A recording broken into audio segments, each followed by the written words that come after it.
रात के 8 बजे थे। सुरेश ऑफिस में काम कर रहा था। बाहर तूफान के साथ भारी बारिश हो रही थी। सुरेश एक जमीन के प्रोजेक्ट पे काम कर रहा था। काम में व्यस्त होने के कारण उसको वक्त का पता ही नहीं था। जब उसका काम खत्म हुआ तब घड़ी में 9 बज चुके थे।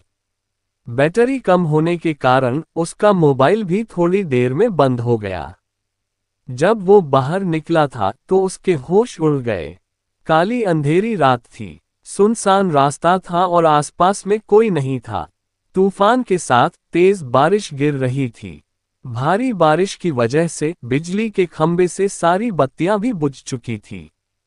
सुरेश ने जैसे तैसे करके अपना स्कूटर निकाला और अपने घर की ओर जाने लगा। कुछ देर बाद अचानक रास्ते में एक बिल्ली दिखाई दी, इसलिए सुरेश ने स्कूटर को ब्रेक लगाए, लेकिन ब्रेक लगाने के बाद सुरेश का स्कूटर वहीं पर ही रुक गया।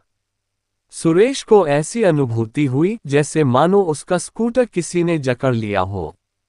सुरेश स्कूटर से उतरा और काफी बार प्रयास किया, लेकिन स्कूटर चालू ही नहीं हो रहा था। तेज बारिश की वजह से सुरेश पूरी तरह से भीग चुका था। ठंड के मारे वह कांप रहा था। अचानक स्कूटर बंद होने से उसकी घबराहट और ज्यादा बढ़ गई। वह अपने स्कूटर को साइड में ले गया और डर की वजह से कुछ देर अपनी आंखें बंद कर ली। थोड़ी देर बाद उसको एहसास हुआ कि उसकी पीठ पर किसी ने हाथ रखा है। सुरेश जोर से चिल्लाया, कौन है? कौन है? मुझे छोड़ दो। उसने पीछे मुड़कर देखा तो कोई नहीं था। उसने सोचा कि शायद उसका वहम होगा। वह बहुत डर गया था। अचानक उसने बत्ती बुझने और जलने की आवाज सुनी और पास में देखा तो उसके स्कूटर की बत्ती जल रही थी और बुझ रही थी। ऐसा कुछ पलों तक चला, फिर बत्ती बुझ गई। सुरेश को कुछ समझ में नहीं आ रहा था कि अब वह क्या करे। वो कुछ हरकत करता उससे पहले ही उसके सामने एक लटकता हुआ सफेद छाता उसको सामने दिखाई पड़ा। सुरेश ने डर के मारे अपनी आंखें बंद कर ली, लेकिन वह अपनी आंखों को ज्यादा देर तक बंद नहीं कर पाया। जब उसने अपनी आंखें खोली तो उसके पैरों तले जमीन खिसक गई। उसकी नजरों के सामने एक चुड़ैल थी। उसने सफेद साड़ी पहनी थी। वह डरावनी नजरों से सुरेश को देख रही थी। फिर उस चुड़ैल ने छाता जमीन पर फेंक दिया।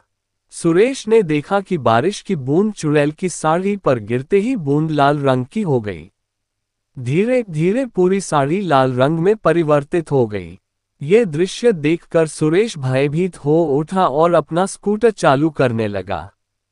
सौभाग्य से उसका स्कूटर चालू हो गया और वह तेजी से अपने घर की ओर बढ़ने लगा।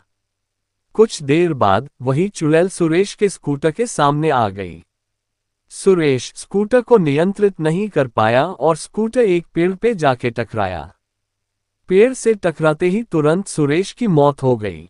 अगले दिन सुबह जब कुछ लोगों ने ये देखा तो पुलिस को बुलाया और लाश को सुरेश के घर वालों को दे दिया और पुलिस ने जांच पड़ताल करके ये बताया कि सुरेश की मौत अकस्मात से हुई।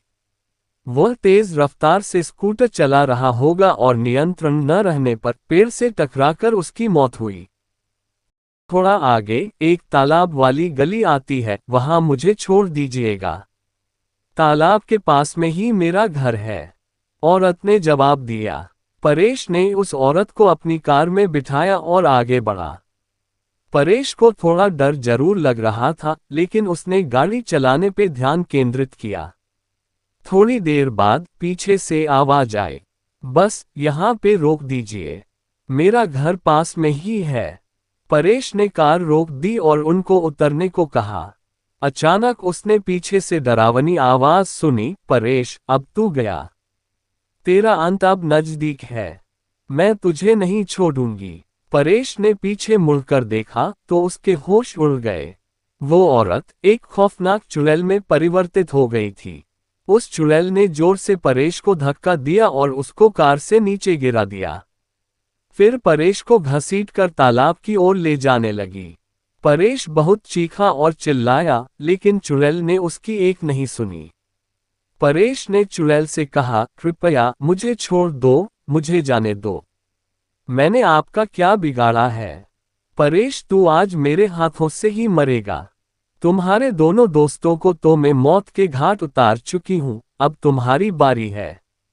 याद करो बरसात की वो अंधेरी रात, जिस रात को तुम लोगों ने मेरी हत्या करके मुझे तालाब में फेंक दिया था।